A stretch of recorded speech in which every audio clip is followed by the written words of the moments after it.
Do you have a phone that has not been used for a long time and then cannot be turned on again even though you have charged it overnight?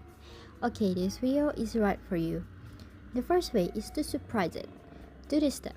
First, plug the USB cable into the phone first and do not connect the charger head to electricity.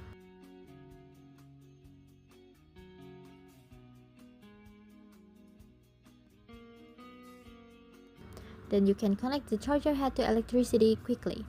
Remember, quickly.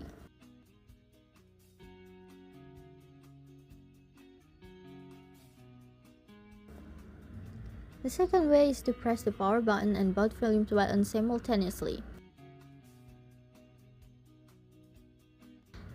Then quickly insert the USB cable. You can do both of these methods repeatedly until the phone turns on. If these two methods do not work, you can go to the nearest service center. Thanks for watching.